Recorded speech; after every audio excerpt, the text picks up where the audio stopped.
Amém. Glória a Jesus. Queridos, a segunda e última ministração aqui, eu quero falar sobre um assunto muito inspirador. E ao mesmo tempo também muito educativo, né? E prático para nós. Eu quero analisar com você aqui a vida de uma pessoa que a Bíblia nos mostra. A Bíblia é muito honesta, né, em mostrar todos os lados e os ângulos da vida das pessoas envolvidas na história bíblica. Né? Você pega um cara como Davi, por exemplo, você vê todas as virtudes e os defeitos, todos os sucessos e os fracassos dele expostos ali na Bíblia.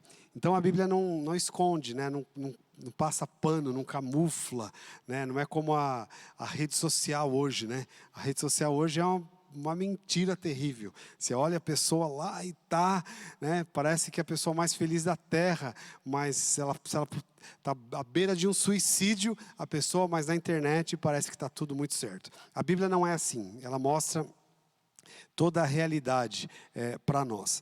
Mas tem um homem, daqui a pouco você vai saber o nome dele, bem conhecido, eu falo bastante dele aqui, que ele começou bem e ele terminou bem. Porque a Bíblia tem isso, né? Tem muita gente que tem um começo, você pega o Saul, por exemplo. O cara teve um começo promissor, né? Falou, uau, foi ali levantado como rei. Se a gente já não conhecesse o final da história, a gente ia cair na lábia dele.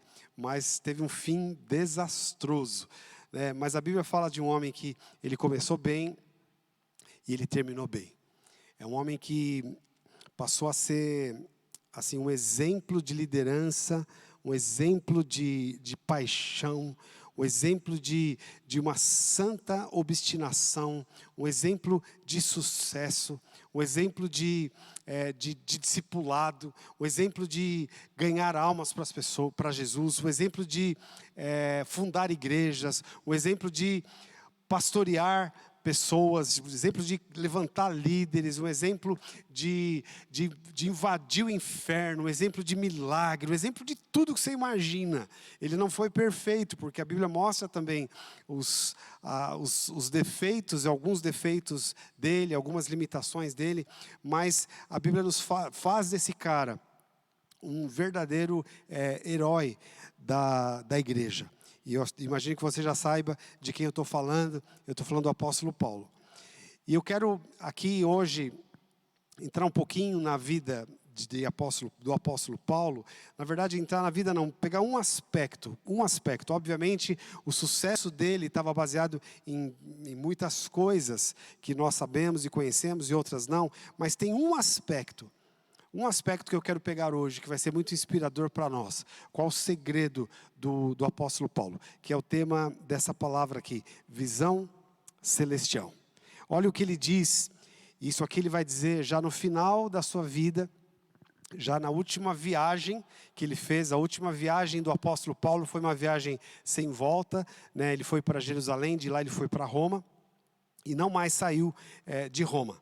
E nesse caminho, porque lá ele foi morto em Roma, mas nesse caminho para Roma, Paulo diz isso aqui, quando ele foi interrogado por um rei, que diz assim, Atos 26, 19.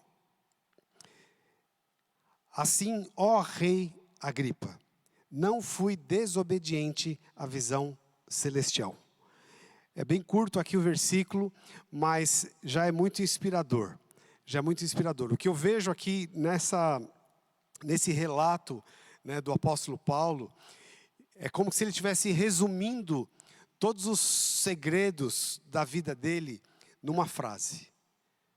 O segredo dele ter sido perseverante, mesmo quando muita gente desistiu, porque Paulo, a gente vê, principalmente na carta que ele escreve a Timóteo, se a gente não tiver uma visão bem correta, parece fracasso, porque ele começa a fazer uma lista das pessoas que o abandonaram, das pessoas que amaram o presente século, que deixaram a missão, que não prosseguiram, né, que ele estava sozinho lá e poucos irmãos com ele. Parece até assim, um pouco de fracasso, né, de derrota, mas na verdade não. Paulo está mostrando que mesmo que muitas pessoas à volta dele desistiram, ele não desistiu.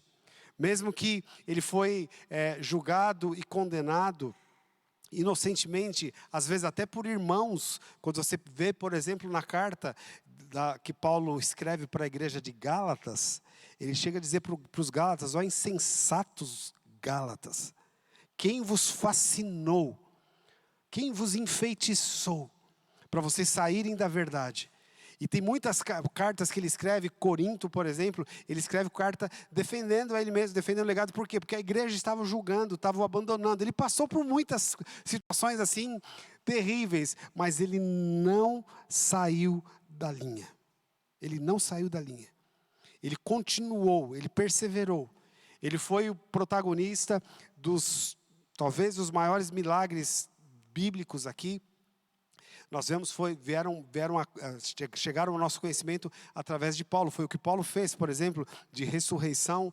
O dia que ele estava pregando e demorou, caiu lá o Eutico da janela, ele foi lá, ressuscitou o cara. Em Éfeso, a Bíblia diz que os lenços de Paulo eram colocados sobre os enfermos e eles eram curados. Então foi um cara assim, um cara que foi, inclusive, elogiado pelo apóstolo Pedro, que era o líder da igreja, o que andou com Jesus, tinha intimidade com Jesus, que viu a transfiguração, que só 3 homens viram, só Pedro, Tiago e João. Pedro era um deles, viu a transfiguração, mas o próprio Pedro diz a respeito de Paulo. O irmão Paulo, ele escreve coisas de difícil interpretação, porque ele chegou num nível muito profundo de intimidade com Deus.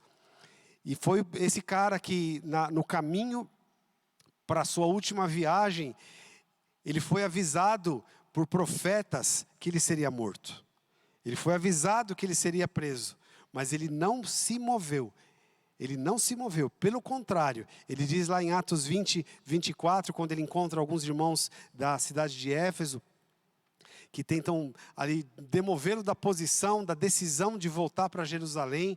Ele fala: não chore, não adianta vocês chorarem, eu não tenho a minha vida como preciosa para mim mesmo, contanto que eu cumpro o meu chamado e o meu ministério. Então, qual que é o segredo desse camarada? Ele está dizendo aqui para o rei Agripa: eu não fui desobediente à visão celestial. Por isso que Paulo, ele pôde escrever para o seu filho Timóteo: combati o bom combate, acabei a carreira, guardei a fé. Não é uma pessoa inspiradora, irmãos? Não é uma pessoa inspiradora? E eu quero dizer para você que eu creio que Deus está levantando as nossas vidas, a nossa igreja, levantando você como uma pessoa inspiradora nessa geração corrompida. Deus precisa de pessoas assim. E nós estamos aqui para levantar líderes assim. Então, qual que é o segredo? Paulo, ele era perfeito? Não era perfeito. Ele tinha as suas qualidades, os seus defeitos também. Mas esse ponto, essa questão foi chave na vida de Paulo. Como ele mesmo diz: não fui desobediente à visão celestial. Vamos repetir essa frase de Paulo?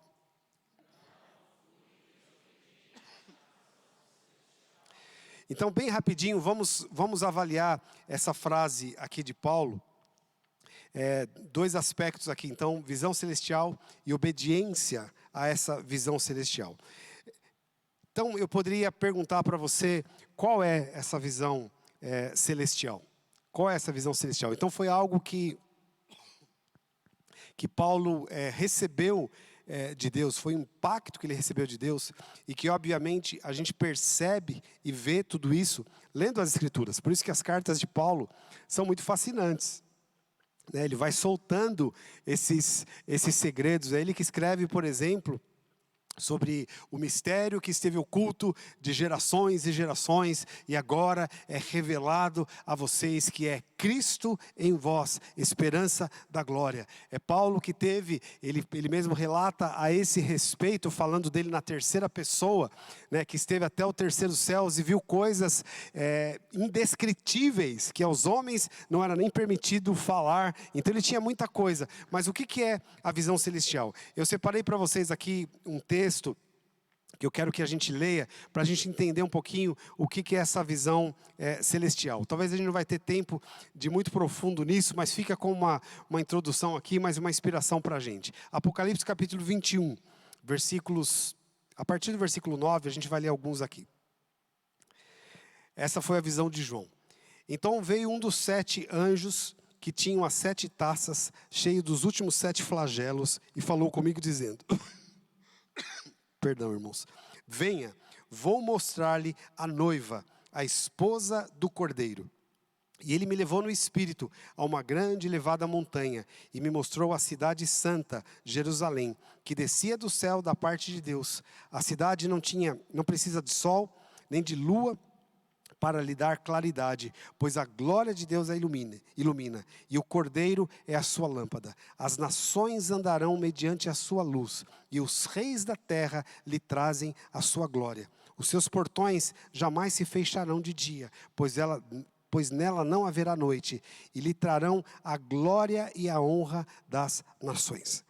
Então aqui João teve uma visão fascinante, uma visão futura, e ele aqui usa algumas linguagens. Então ele fala de uma cidade, mas ele também fala da noiva, Essa cidade tinha dimensões, ali era uma cidade, era um cubo, Tem as dimensões, então ele vai falando de tudo isso, mas em suma, a gente percebe que o que a Bíblia está falando aqui é exatamente da igreja. A igreja, Paulo, e aqui João, ele teve a visão correta do que é a igreja, a noiva do Cordeiro. Essa visão fascinou o coração desses caras. E é importante isso, irmãos, no momento que nós estamos vivendo, porque às vezes o que faz as pessoas desanimarem, o que faz as pessoas perderem o foco, é a falta da visão correta. O que é a igreja? As pessoas veem a igreja e tem lá o seu lado correto disso, mas às vezes as pessoas definem igreja. O que é a igreja? A igreja é um hospital. Um hospital. Cheio de gente doente. A igreja é um exército. A igreja, tudo bem, não está errado. Eu não quero dizer que está errado. Mas isso é olhar a visão no processo. Mas esses camaradas, eles não viram a visão no processo. Eles viram a visão pronta. A igreja gloriosa. Como o próprio apóstolo Paulo fala sobre preparar a igreja para ser a noiva santa de Cristo. Então ele teve a visão plena, a visão completa, e isso impactou, essa visão celestial impactou a ponto do cara considerar todas as coisas como esteiro, que eu estou disposto a tudo por causa da igreja. Mesmo nos momentos, a gente vê a perseverança de Paulo em escrever cartas a essas igrejas, que ele via que estava muito distante da visão celestial, mas ele era perseverante em escrever, porque ele já sabia o fim das coisas, ele já estava enxergando o fim das coisas. E ele se via como o cara mais privilegiado da terra, de estar envolvido com aquilo que as pessoas às vezes estavam olhando. Igreja, o irmão brigou comigo, ai que eu estou chateado, ai que eu acho que eu vou embora, ai acho que é muito difícil, ai que eu estou isso, eu estou aqui. Paulo ficava, vocês não estão entendendo. Se vocês vissem o que eu vi, o que eu estou vendo, isso ia fascinar o coração de vocês. É o que Paulo estava dizendo, em outras palavras, para as pessoas. Se vocês vissem isso, o que eu vi, isso ia ganhar o coração de vocês, tomar o coração de vocês. E vocês também, assim como eu, seriam obedientes a essa visão celestial. Ainda que passasse por tribulações, por dificuldades no processo. Então, queridos, o sucesso da vida de Paulo, na minha opinião, estava nesse ponto central. De ter uma visão celestial e de ser obediente a essa visão celestial. De fazer tudo o que ele fazia. Era parte desse plano, mas ele estava enxergando o projeto pronto. Ele estava enxergando essa visão completa. Agora, trazendo aqui para os nossos dias, Pedro ele fala a esse respeito, que nós somos Cristo é a pedra angular, mas Ele também nos chama de pedra, e nós somos as pedras que compõem essa construção. Então nós estamos nesse processo, uma vez que mas a gente precisa, no meio desse processo, nós precisamos sempre ser tomados por essa visão celestial. O nosso coração tem que ser encantado com essa visão celestial e trazer esse encantamento, trazer esse entusiasmo, trazer essa paixão para os detalhes que nós fazemos. Vou dar alguns exemplos. Se você, por exemplo, eu passei essa semana por isso, eu quero dar um exemplo bem caseiro e bem típico para você entender onde eu quero chegar. Essa semana, os irmãos sabem, a nossa casa está aberta, nós temos life na nossa casa, temos alguns irmãos aqui preciosos que estão com a gente no nosso life, mas a gente tem uma vida normal, né, de ter que limpar a casa, a gente não, né, mas a Márcia, né, mas essa semana a Márcia estava lá atribulada, com bastante coisa para fazer, e eu fui ajudá-la. Era quarta-feira, então almoça, tem que limpar a casa, porque a gente vai ter life à tarde. À noite. Se não tivesse o life, a gente não precisaria nem limpar, porque na quinta-feira a gente tem uma faxineira que vai uma vez por semana, então dá para você segurar um pouquinho as pontas, que na quinta-feira tem a faxineira. Mas nesse caso, a gente tem um life, então tem que limpar a casa. Então eu vi a Márcia lá apurada, terminou o almoço e lavando louça, e tinha que varrer e tá. Eu falei, bom, deixa eu ajudar. E peguei a vassoura e comecei a varrer. Eu estava varrendo a casa. Só que enquanto eu estava varrendo a casa, me veio esse sentimento. Eu falei, por que eu estou varrendo a casa? Por quê? Aí, naquele momento, eu nem falei isso para a Márcia, senão ela ia abusar de mim. Ela queria que eu fizesse muita coisa lá, ela estava ouvindo aqui agora. Mas naquele momento, eu tive esse sentimento. Então, é como se eu estivesse tendo essa visão celestial e trazendo para uma atividade tão tosca, né? Tão ali, de tirar um lixo, de varrer um chão. Mas fazendo aquilo com essa visão celestial, tem uma conotação totalmente diferente. Eu não estou só ajudando a minha esposa porque ela está atarefada, o que já seria muito nobre. Mas eu estou preparando a casa, eu estou varrendo a casa, eu estou contribuindo com a construção dessa visão celestial. Quando nós trazemos isso para a prática, se você vai receber uma pessoa, vai mandar mensagem para uma pessoa, vai fazer um pastoreio, vai fazer um discipulado, vai fazer uma reunião. Se for só uma reunião, né, a gente já tem tanta reunião, tanta coisa no emprego, agora mais uma reunião na igreja, tá bom, vamos lá. Ou se é cuidar de uma pessoa, os mesmos problemas, já aconselhei semana passada, eu sei que vou ter que falar a mesma coisa semana que vem, então você já vai, tá bom, vamos lá. É uma coisa. Agora, se você é tomado por uma visão celestial e você faz aquilo de olho nessa visão celestial, obediente a essa visão celestial, isso tem uma outra conotação. Para mim, isso aqui é um dos segredos dessa intensidade, dessa unção de Paulo. Ele tinha claro essa visão celestial, ele já tinha visto isso, ele sabia, eu faço parte disso. Ele sabia de toda essa construção, ele sabia do chamado dele para fazer parte disso, para edificar isso, ele sabia. Então ninguém jamais poderia demovê-lo, poderia tirá-lo dessa posição, nem ameaça de morte era capaz disso. Porque ele foi tomado por essa visão celestial. Então, irmão, se nós tivermos isso no nosso coração, se essa visão ficar acesa, e aqui eu não vou muito mais fundo nisso, mas é entender que nós estamos aqui trabalhando, o maior privilégio que nós temos é trabalhar na edificação desta igreja, não só a igreja local, mas edificando a igreja local, nós estamos contribuindo com essa visão celestial. Isso tem que tomar o nosso coração, isso tira de nós aquele peso, aquela obrigação. Parece que eu estou perdendo alguma coisa. Está no Tadel, eu sei que não é o caso dos irmãos aqui, mas quem não tem visão celestial, hoje tem que ir para o Tadel, né? Está tão corrido, né? Mas vamos lá, né? Não é isso. Não é isso, nós temos que ser tomados por isso, tomados por essa visão. Então eu quero contribuir com isso. Aí Paulo, para encerrar aqui, 2 Coríntios capítulo 4, versos de 8 a 13, Paulo diz assim: em tudo somos atribulados, mas não angustiados. Ficamos perplexos, mas não desanimados. somos perseguidos, mas não abandonados. Somos derrubados, porém não destruídos, levando sempre no corpo o morrer de Jesus, para que também a vida dele se manifeste em nosso corpo. Porque nós que vivemos, somos sempre entregues à morte por causa de Jesus, para que também a vida de Jesus se manifeste em nossa carne, de tal modo que em nós opera a morte e em vocês a vida. Tendo, porém, o mesmo espírito de fé, como está escrito, eu criei, por isso falei, também nós cremos, por isso também falamos. Então você percebe o coração de Paulo, um homem cheio de uma visão celestial. Fazia, escrevia, sofria, levava chibatadas, era preso, era desprezado, mas em tudo ele carregava essa chama, esse fogo dessa visão celestial.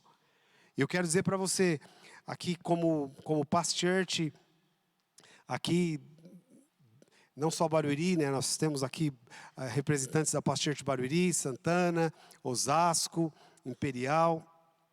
Isso é só o começo. Irmãos, tomados e incendiados por essa visão celestial, eu garanto para você que o que eu tenho visto, o que Deus tem me mostrado, o que os meus olhos têm visto a respeito da expansão e do crescimento dessa igreja é muito maior do que você possa imaginar. É muito maior.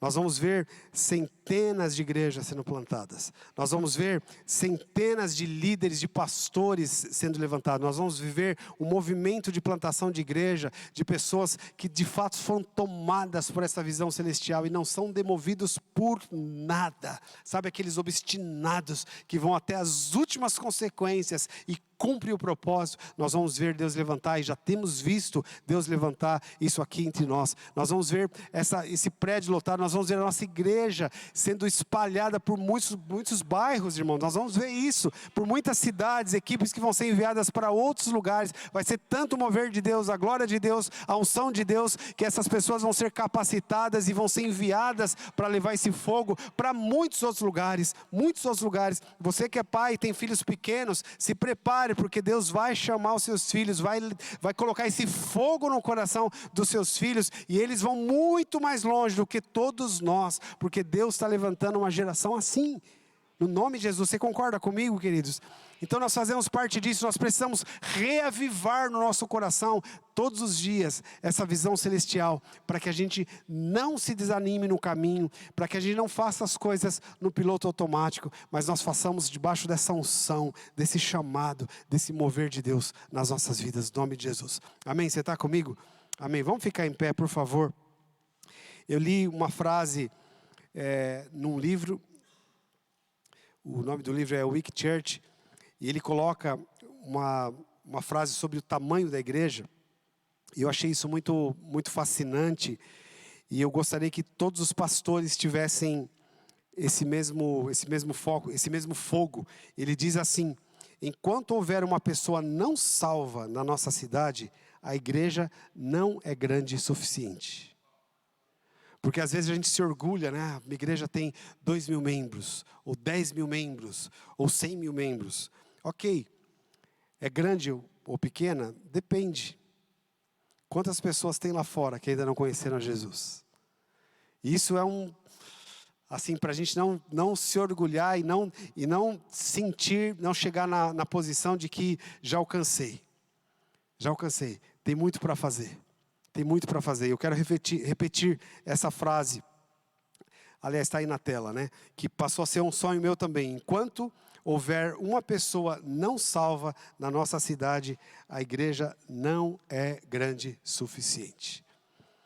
Então, com esse fogo, irmãos, com essa visão celestial, que a gente possa avançar. E as nossas igrejas plantadas em todas essas cidades que eu falei, e muitas outras cidades que vão receber Past Church, essas cidades vão ser impactadas pelo poder de Deus dentro dessas igrejas, no nome de Jesus. Amém? Então vamos levantar as mãos. Queria que você tivesse um tempo agora de oração, de consagração do seu coração. Peça para o Espírito Santo, fala para Ele, fala: Senhor, incendeie o meu coração com essa visão celestial. Não me deixa trabalhar, Senhor, no piloto automático. Não me deixa trabalhar, Senhor, por obrigação. Ou, Senhor, ou simplesmente para prestar contas para alguém. mas deixa essa visão celestial queimar o meu coração, incendiar a minha vida. Começa a clamar por isso agora, por favor, querido. Clame por você mesmo, primeiramente.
Aleluia. Eu queria te convidar agora para se juntar em pequenos grupos, de preferência, se você estiver com os irmãos do seu life, que vocês se juntem agora para orar em cima desse mesmo assunto, né, desse incêndio dentro dos nossos lives, e também por paixão pela palavra, sabe, por esse sentido de discipular, de levar as pessoas verdadeiramente a amar a palavra de Jesus, a usar todas as ferramentas que Deus tem nos dado.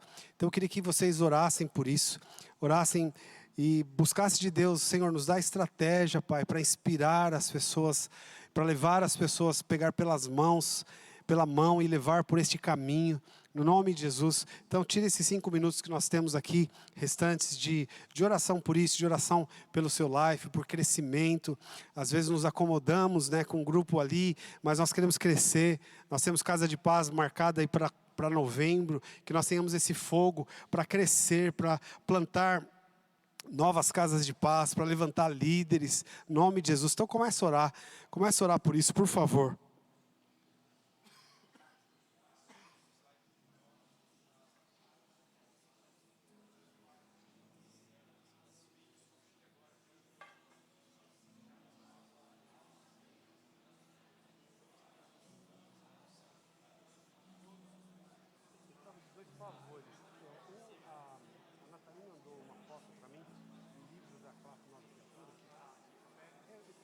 mensagem para ela, talvez ela não tenha visto. Eu queria mostrar.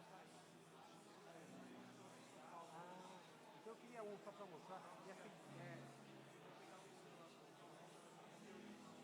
qual? Tá. Você traz para mim. E outra coisa, foi aniversário do Aías, eu queria deixar uma bagunça para ele aqui, porque porque eu não estou vendo ele. Mas a gente chegava no estacionamento.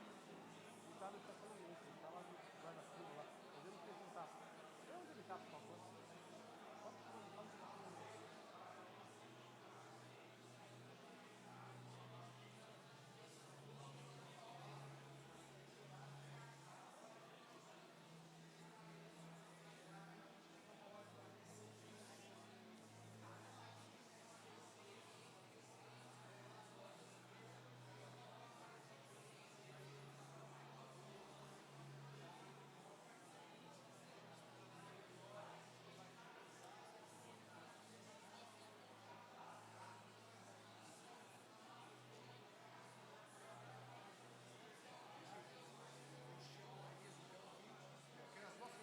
Falar que você tá chamando ele aqui.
Obrigado, Senhor.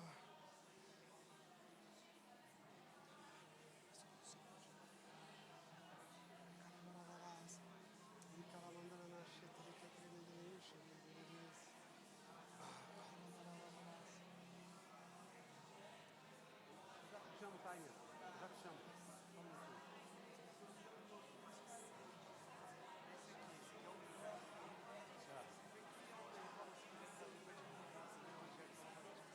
Não, mas isso é Expresso 2, né? Sabia que tinha isso. Tem Expresso 1 e Expresso 2.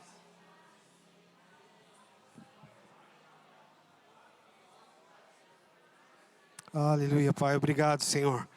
Obrigado, Deus, por este fogo que Teu Espírito, Senhor, tenha reavivado no nosso coração.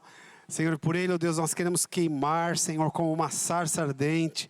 Queremos ser, ó Deus, fazer o que a sarça fez, ó Pai, na vida de Moisés, chamando a atenção dele, Senhor, tirando Moisés, ó Deus, de uma vida, Senhor, inútil, de uma vida, Senhor, ó Deus, na mesmice, Pai, e colocando, Senhor, no centro do Teu mover, no centro da Tua vontade, que nós sejamos, ó Deus, uma igreja, nós sejamos life, nós sejamos cristãos assim, Pai, como uma sarça ardente, atraindo, Senhor, pessoas, ó Pai, tirando pessoas, Senhor, de uma vida inútil, Senhor, e colocando essas pessoas no centro da Tua vontade. Eu declaro esse incêndio, Senhor, nas nossas vidas, esse incêndio, Senhor, por essa visão celestial, ó Deus, dos nossos lives, esse incêndio, Senhor, em cada detalhe daquilo que nós fazemos, Pai. Não vamos fazer, ó Deus, simplesmente por fazer, mas contagiados, ó Deus, com essa visão celestial. Eu declaro isso no nome de Jesus, Pai, para a Tua glória, Senhor. Amém. Amém. Queridos, nós estamos já praticamente encerrando aqui, mas duas coisas eu precisava fazer aqui. Primeiro, chegou hoje aqui esse material, que é a apostila da classe Nova Criatura. Os que estão já fazendo a classe Nova Criatura, já devem ter percebido que o pastor Eibe, por muitas vezes ele fala, como está lá na apostila, eu estou lendo lá na apostila, a resposta na apostila, né? Então ele fala bastante isso, e não é, digamos, obrigatório, mas é muito bom nós fazermos a classe Nova Criatura com essa apostila na mão.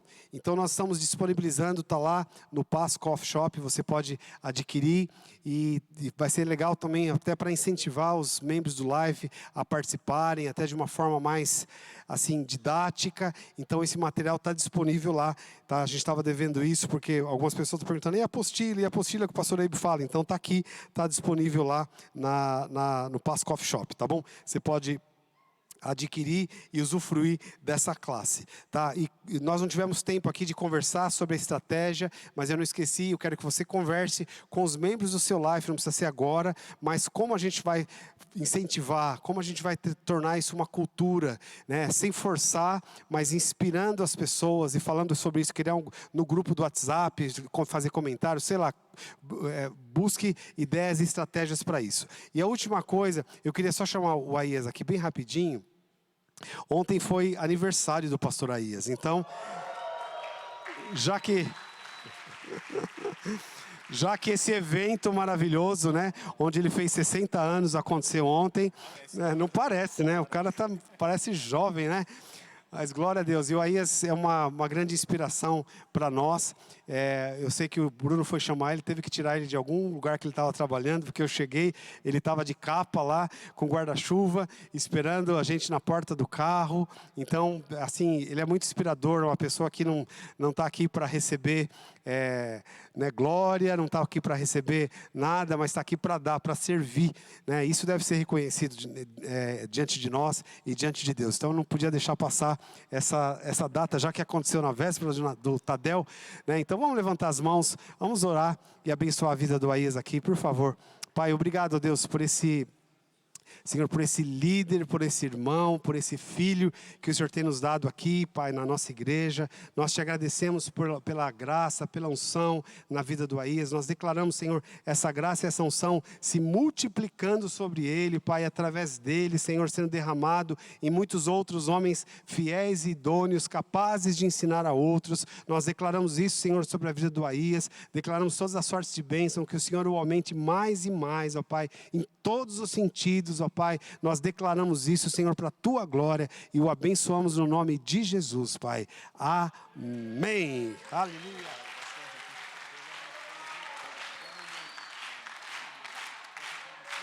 Não, sem esforço.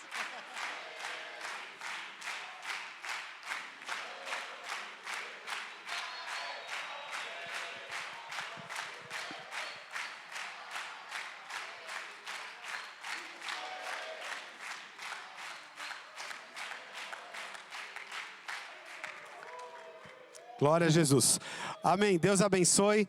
E não se esqueçam de se inscreverem, aqueles que não fizeram ainda, o Expresso 1, e de chamar e incentivar os irmãos do Life para participarem, para a gente ter um exército de discipuladores aí. Que Deus abençoe.